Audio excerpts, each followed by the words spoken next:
Hey everybody, what is going on? Hexlex here. I got another Master Duel video for you. Coming at you with Fiendsmith Live Twin. Not our first. I think we maybe did cover this deck once before Sprite came out, at least once. But this is going to be the first in quite a while of twin decks that is not featuring Sprite. We're just playing Fiendsmith with our live/evil twins. The two archetypes do share a pretty natural synergy, as the Fiendsmith's Requiem in particular only needs one light fiend monster in order to be link summoned. Also, Fiendsmith's Lacrima brings back any light fiend monster that is banished or in your graveyard.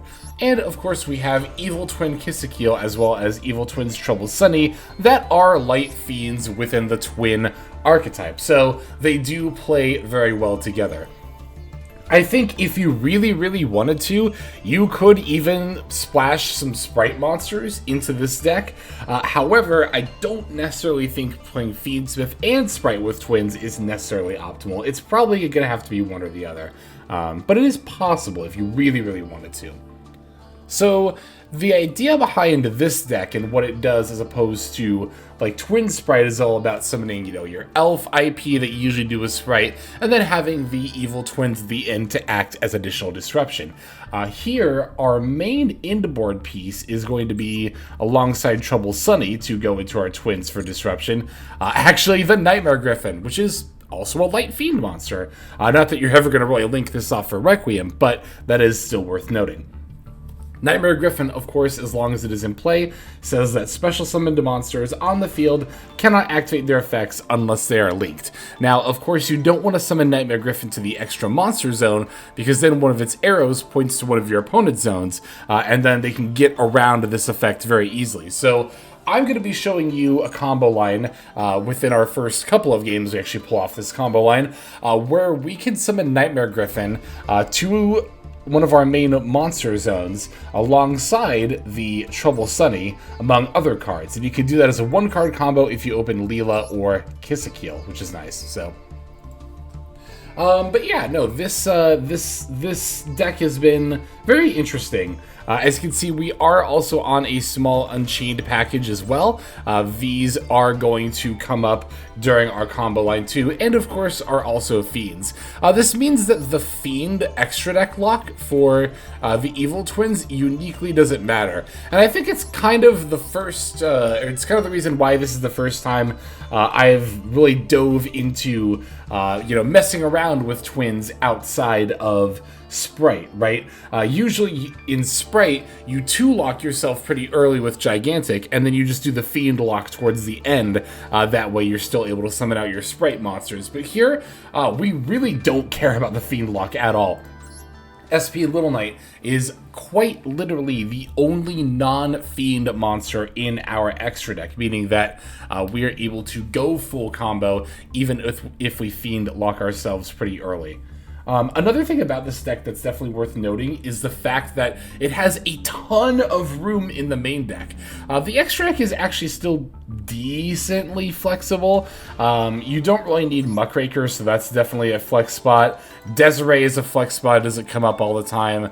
Same with High King Caesar. And then if you really want to consider Little Knight a flex spot, I would only do so if you're going to have something else you're going to go into with the Soul of Rage. But extra deck has a few flex spots. Main deck has a ton of them. We're maxing out on a lot of hand traps like Imperm, Valor, and Troll just because we really have the room to do so. And we're still playing a second Fiendsmith's Tract on top of that, which I don't think is super necessary, but does act as a pretty nice extender if, for example, you go normal summon Leela and get Imperm Valored. If you have, like, Tract in your hand, you can at least do something, right? But if you add more copies of Secret Password, you could definitely consider playing a second or maybe even a third if you really want more one-card starters. I think this deck has enough, even with only one, or honestly even without Secret Password. This has always been a pretty optional UR for the Live Twin deck, and remains that remains true for this build as well. But yeah, otherwise, like I said, the build is fairly wide open. You got room for a bunch of extra techs if you wanted to try other stuff out, but I decided to just fill out a lot of the best hand traps in the format in order to round out my list to 40, but Alright, as far as whether I think this deck is better than Twin Sprite or not, I don't know. I think Twin Sprite does have a little bit more resilience against hand traps, because it's not like so reliant on your one card combo line, right? I guess again here we do have extenders in the form of again like the additional Fiendsmith tract, but that's kind of it. Whereas with Twin Sprite, of course, you have any given amount of sprite monsters you might open to act as additional extenders too. So I think Twin Sprite has more resilience against hand traps, but this deck I think does have the stronger end board. So take that with what you will. But I don't think either is inherently obviously better than the other personally. Anyway, that's all I think I have to say about the list here. Why don't we break it down card by card, and then we'll take a look at some of these duels. We're on 1 Fabled Lurie, 3 Effect Veiler, 3 Droll and Lockbird, 2 Maxi, 3 Live Twin Kissekeel, 3 Live Twin Leela, 1 Live Twin Leela Treat, 1 Live Twin Kissekeel Frost, 3 Ash Blossom and Joyous Spring, 3 Molcharmy Fuwalos, 1 Unchained Soul of Sharvara, 2 Fiendsmith Engraver, 1 Triple Tactics Talent, 1 Secret Password, 2 Fiendsmith's Tract, 3 Live Twin Sunny Snitch, 2 Call by the Grave, 1 Crossout Designator, 3 Infinite Impermanence, and finally 1 Abominable Chamber of the Unchained. There's our main deck. For the extra, we've got 1 Fiendsmith's Lacrima, 1 Fiendsmith's Desiree, 1 DDD Wave High King Caesar, 1 Fiendsmith's Requiem, 1 Unchained Soul of Rage, 2 Evil Twin Kissekeel, 2 Evil Twin Leela, 1 Muckraker from the Underworld, 1 Unchained Soul Lord of Yama, 1 SP Little Knight, 1 Fiendsmith Sequence, 1 Nightmare Gryphon, and finally 1 Evil Twins Trouble Sunny. There is our list. Let's look at some duels. Okay, our first opponent is going to be on Millennium Snake Eye. So this is a list that has been picking up a lot of popularity in raiding duels from what I've heard and seen recently. And that's understandable. The Millennium engine is quite good.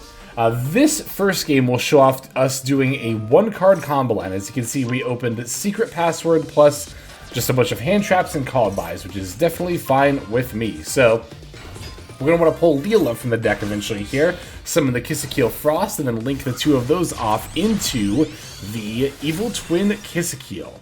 Now from there we activate Evil Twin Kissekeel's effect, bringing back the Live Twin Kissekeel, and now we're going to immediately pivot into some Fiendsmith stuff, linking off our Kissekeel for Fiendsmith's Requiem. Requiem F, we're going to link in order to, or not link, we're going to tribute in order to summon the Engraver from deck. Now we can link Leela plus Engraver into the Evil Twin Leela. Now we can activate Evil Twin Leela effect to bring back the Evil Twin Kissekeel. This will give us a draw, which will be nice. This combo actually gives you a couple of draws mid-combo. Now we can link our Leela and Kissekeel in order to summon out the Trouble Sunny.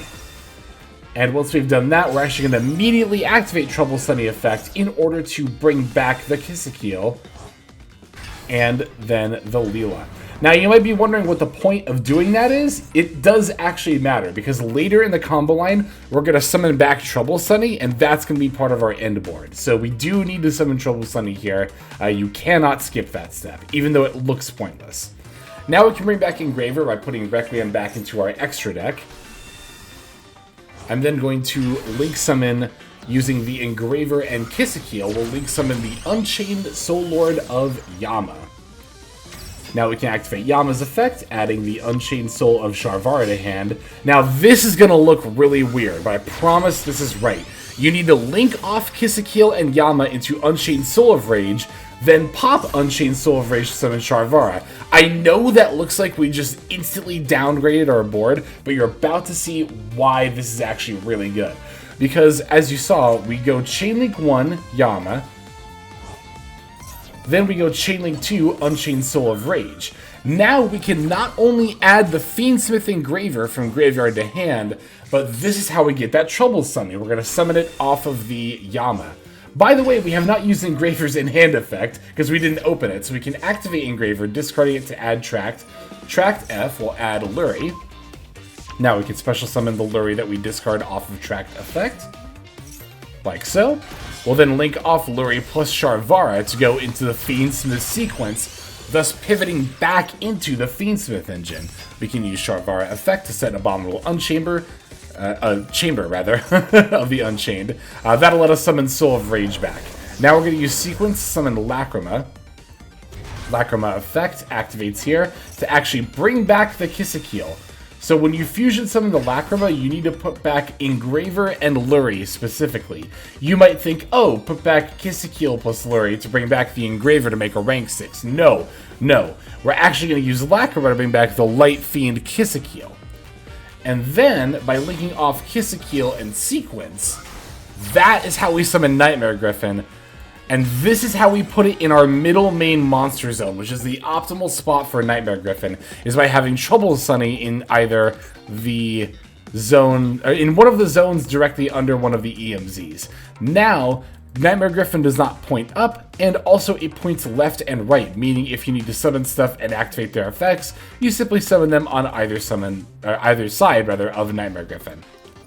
We can use the Nightmare Gryphon effect here to get an extra draw by setting the tract. We'll set a couple of call buys and pass. So there you go. This combo line ends on the Nightmare Gryphon, again, in the middle main monster zone where it's optimal. We have Trouble Sunny to go into Kissekeel and Leela during our opponent's turn. That'll give us a draw and a pop. We also have the Abominable Chamber of the Unchained to summon back Soul of Rage, which should link off with an opponent's monster go into SP to banish an opponent's card, and then we also have SP. That's also on top of double call by and 3 hand traps, by the way. So here I'm not going to bother Ash Blossoming Tract. I don't think that's very good. We'll just let them discard the Lurie. As they go to activate Lurie effect, I'll use the Kissekeel Frost to draw since they added off Tract, and then I'll go Max C. They'll probably have a response to the Max C. Yeah, they do. It's called by, but that's fine. I'm actually going to call by their Lurie here. Since I have 2 call by, it's like, why not? We'll just force them to have more plays in their hand.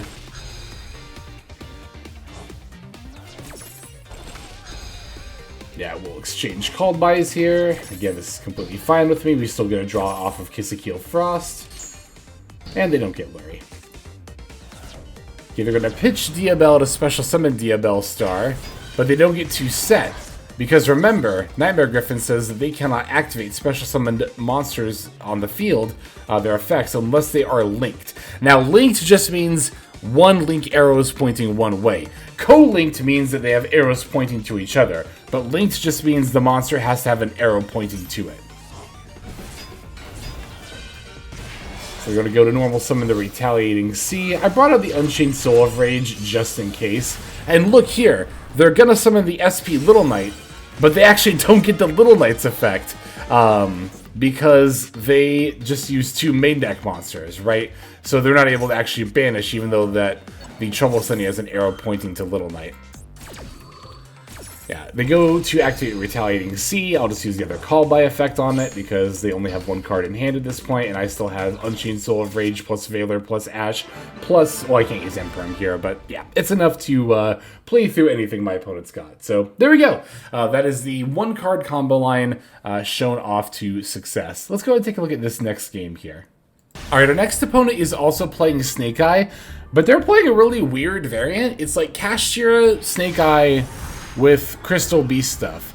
I'd say maybe they just didn't open any of the new pack, but they are playing Snake Eye's Doom Dragon because it works with the Crystal Beast stuff. So I don't know what's going on with that, but anyway. Now here we do open more 1-card combos alongside the Engraver. Don't start by pitching Engraver. You know, obviously with a lot of other Fiendsmith decks you'd want to do that. But the Live Twins usually have no other monsters in play. Alright, but yeah, just pretty much the same kind of 1-card combo line here. It's kind of a shame. Like, you can open some extenders to help you. Like if you open Frost or... Well, really, if you open Leela... If you open any of the Live Twins plus the Sunny Snitch, you can use Sunny Snitch to add either the Kissekeel Frost or Leela Treat. And then that can help you act as an additional extender. I think if you have 1 extender... Or do you need more than 1? I think you can end on High King Caesar if you have even one extender. I might be wrong about that, but I'm pretty sure that's the case, which of course is even more disruption. It's multiple summon negates going into your opponent's turn, which is very nice. Or, to be more specific, it's multiple effects of negates that summon. You don't negate the actual summon itself, but... yeah, we're just doing the same combo line as last time, so I'm not going to really bother necessarily narrating over it. But like I was about to say, it's just really unlucky that we opened Secret Password plus double Sunny Snitch. That's like the... very few combinations of starters you could open that isn't helpful, and that's kind of one of them, but... it's all good. Like I said, we still have the one-card combo line. This time around, we only have the one call by against hand traps, so it was a little lucky our opponent didn't really have anything here, but even if they had Valor, Imperm, Ash, C, Fuolos, we could have just call by that. It's mostly Nib that I'm scared of. This is like... it's not one of the few. I was going to say it's one of the few decks in the format that's not Nib-proof, but it's really mainly the Azamina decks that are Nib-proof, right? I guess in some decks you could in theory use Fiendsmith stuff to go into Appaloosa or Caesar before you actually go off with your main combo with some hands, but that's pretty situational. It's not even a lot of situations where that's like correct to do, honestly. But yeah, here's the Lacrima for the Kisakeel, going into the end of our combo line as we're about to make the Nightmare Gryphon again in the middle main monster zone. This game, don't worry, you will see a little bit more here of me actually, using my disruption, more so than the last game. We can set Imperm and Call by before passing back over to our opponent. Looks like they're going to start with normal summon Oak. I decided to activate the Chamber here just to have the Unchained Soul of Rage on board just in case. Now they're going to go into the Rainbow Bridge of Salvation, and I kind of wanted to force that here.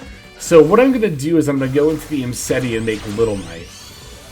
We can make Little Knight in the EMZ above Trouble Sunny.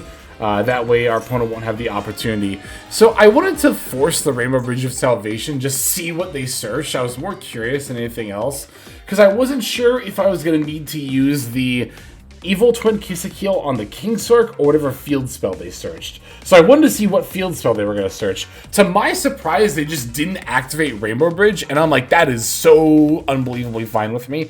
They must have their Crystal Beast Sapphire Pegasus is what they're playing. They must have that in hand already. But again, I am totally fine with them not activating here. It means I can definitely just use my Kisakeel, or not my Kisakeel, sorry, Leela's the one that pops. I can just use my Leela here in order to destroy the Kingsark. This does take my Little Knight out of contention as far as like disruption, because there's no longer an arrow pointing to it. I can't use the effect anymore, but I think that's probably fine. Here in a pretty good move, they're actually going to go into Link Karibo before going into Bonfire. Now, they have a zone they can put monsters into and they'll be linked. So they can special summon this Bonfire, this Poplar rather, the added off Bonfire to the Link Karibo zone and it'll actually be fine. Now, I have Valor, Imperm, and Callby, so I'm really not worried about this, but my opponent is playing pretty well here. I would have Valored the Poplar, honestly, but then I drew Joel and Lockbird, so I was like, yeah, I'll just play that instead. And then they're going to summon Ash off of OSS. They don't have anything to add off of deck, but I'm still going to Valor the Ash on summon anyway. That way they won't be able to use the second effect here. So basically at this point, my opponent is left with Oak in the Spell Trap, Link Karibo, a negated Snake Eye Ash, and 2 cards in hand. Looks like they're going to link off the Link Karibo and Snake Eye Ash into Hita, which gives them 2 zones to put monsters into to special summon, but Hita can't use her effect herself because there's no arrow pointing, so they can't bring back the, what is the fire monster I have here? It's Sharvar. They can't bring back the Sharvar in my graveyard. And even if they did go, like, summon Diabell Star, I can just go Imperm here, and it's fine. So I'm really not concerned about it. Yeah, we already have Lethal on board, so I'll just switch Lacrima to attack mode and battle in with everything, and that'll do it. Oh, also, I guess to be fair, like, even if they did have Diabell Star, I guess they would have another zone open. They could put Murashilago the other Hita zone. I just don't think my opponent would have been able to do that much. Even if, like, I didn't have the ability to... Like, even if they had DML Star and I couldn't negate it, they would be able to pop off a little bit, but not enough to out my board, I think. So, okay. I've got one more game to finish off with. Let's go into that last one here. Alright, last duel is against Branded. I am going to be going first again, but don't worry, this game will be different. You'll see. Yeah, so going first. This hand's looking pretty solid. We've got the Leela, we've got the one-card combo line. Except, I'm going to not be following my own advice, and I was like, oh, I got Fiendsmith cards. I'll just start off with Engraver. Oh, they have Call By. We'll just go ahead and... Or they have Droll Weather. We'll just go ahead and Call By that. I'm like, you know, waiting for this Call By to resolve. And then I'll go... Yeah, I can go activate Tract, maybe beat out some interaction before I actually go into Twin plays. And you're probably already seeing the mistake that I made. I know I am at this point. But in the moment when I was playing the game, I was none the wiser. I was like, yeah, okay, and then I go into Requiem, and I can just, you know, like I said, maybe make a Seizure before I start going into Twin stuff, and then I'll be nib-proof, going into my combo line here. Although, to be fair, I already can't really do the main combo line because of all the stuff I've used, but... I'm just on the Fiendsmith autopilot here. And then, you know, after I go sequence into Lacrima, into, you know, Lacrima for Engraver, and then go into High King Caesar, which I'll do in a second here. Yeah, there it is. Then I went normal summon Leela, and then I was like, huh? Why can't I activate? And then I was like, oh, you have to control no other monsters. It's the simplest condition. Well, not the simplest, but it's a very simple condition to remember if you're a Twin enthusiast. But I only play Twin every now and then. So in this case, I had forgotten. Oops. So don't do what I did here. You can't actually go Caesar to be nib-proof before your combo line because, yeah, that doesn't work. So I was like, alright, guess I'll just make SP Little Knight and set Call By and pass, and hope that's enough. To be fair, I still have 3 points of interaction here between Little Knight and 2 negates from the Caesar, if both go off. We also have the Call By as well, so maybe we'll be good enough? We'll see. Our opponent's going to go Foolish for the Despian Tragedy, and I was like, okay, I'll Call By that, because they might need this to go into their plays. And I'm completely fine stopping that right here. Alright, then they're going for the Despian Tragedy. I decided to Caesar this because I'm like, okay, if they happen to have Branded Fusion in hand, I can still negate that. Plus, we'll maybe stop them from searching for stuff. They actually did happen to have Branded Fusion. But again, Caesar is not once per turn, so we can just go ahead and use the effect again here. And all they have is set a card pass. So, even though I completely screwed up turn 1 here, that actually did somehow end up being enough to let me not only live, but ultimately then win the game. Yeah, so that was pretty neat. Neat, if nothing else. Even if it, again, was not optimal. And it wasn't. But, anyway. That's going to do it for these games. Thank you so very much for watching. Super appreciate you. But, yeah, that'll be it for now. Let's just move on to our outro. Hey everybody, Hexlex here. Just want to give you a huge thanks for watching all the way to the very end of the video. Believe it or not, that is actually one of the best ways that you can support the channel, is by watching the videos in their entirety. But there are many ways in which you can support the channel if you are so interested. The names that you're seeing on screen here, I gotta give an extra special thanks to, because these are people who have chosen to either become a member on YouTube, which if you're interested you can do as well via the join button next to the subscribe button down there, or have signed up over on Patreon and become members there. Link to that is going to be in the description below. Without the support that is being offered by, again, all the people that you're seeing on screen right here, I would not be able to take the time to dedicate to uploading daily YouTube videos. So thank you so very much. But there are also other ways you can support as well. Again, link to the description below. If you like my deck tracker that you'll see in a lot of my videos, the Untapped Companion, you can download download that for free, and if you use my affiliate link down there, then that also goes a long way towards supporting the channel. That's, again, free. So is subscribing here on YouTube. That's also free and a huge way to support. You can also check out Twitch, once again linked in the description below. Following and subscribing over there will not only support as well, but also give you notifications of when I go live if you want to catch some of the live streams. But really, no matter how you choose to support, it all adds up and it all definitely means the world. So thank you, each and every one of you.